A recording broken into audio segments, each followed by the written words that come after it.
आपने इस मुहावरे को जरूर सुना होगा। चलिए आज हम इस कहानी से जानते हैं कि इसका मतलब क्या होता है।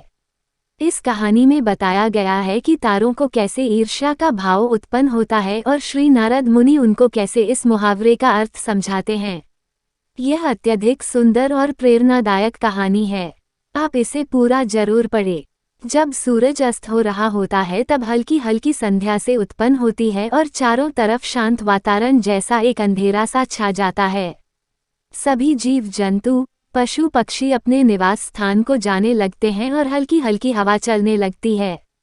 हम जब आसमान की ओर देखते हैं तो सूर्य अस्त होता रहता है, तभी आसमान में तारे टिमटिमाने लगते हैं। कुछ तारे अत्यधिक चमकीले होते हैं परंतु कुछ कम चमकीले होते हैं। अधिक चमकीले वाले तारों पर हमारी नज़र जल्दी पहुंचती है परंतु कम चमकीले वाले तारों पर हमारी नज़र बहुत कम ही जाती है। इसलिए हम उन पर ध्यान नहीं दे पाते और उनकी सुंदरता फीकी पड़ जाती है। परंतु उन सब में से एक ऐसा तारा होता है जो अधिक चमकीला होता है, जिसके आने से पूरा आसमान जगमगा जाता है। वह इतना सुंदर और चमकीला होता है कि उसके जगमगाते ही लोगों के चेहरे पर खुशी आ जाती है। उसे हम स्वाति नक्षत्र के नाम से जानते हैं। अत्यधिक चमकीला और सुंदर होता है, जिसके आने से लोग खुश हो जाते हैं। इसीलिए बाकी के नक्षत्र स्वाति नक्षत्र से ईर्ष्या करते हैं और अपनी इस ईर्ष्या की कथा को श्री नारद मुनि को बताते हैं।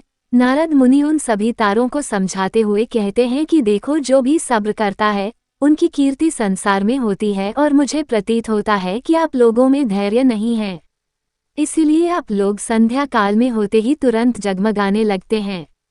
लेकिन स्वाति नक्षत्र अत्यधिक समय के बाद आसमान में निकट आता है, तभी उसकी प्रतिस्पर्धा इतनी अधिक होती है, तभी सभी लोग के चेहरे पर मुस्कान आती। इसलिए कहा जाता है कि हमें सब्र करना चाहिए क्योंकि उसका फल मीठा होता है।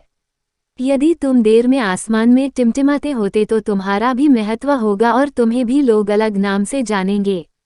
नारद मुनि द्वारा समझाई गई बात सभी तारों को समझ में आ गई। सब्र का फल मीठा होता है, यह बात हम सब जानते हैं और इसे हम लोगों ने महसूस भी किया है।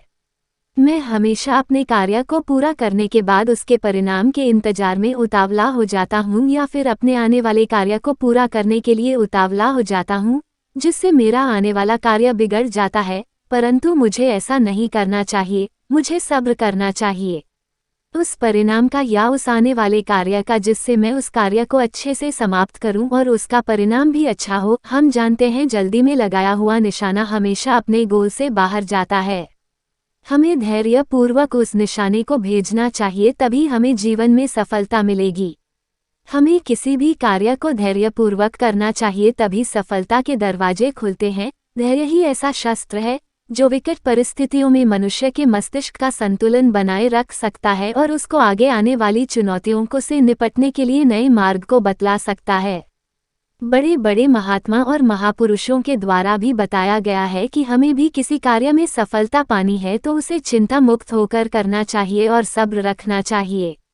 परिणाम की सफलता अवश्य मिलेगी।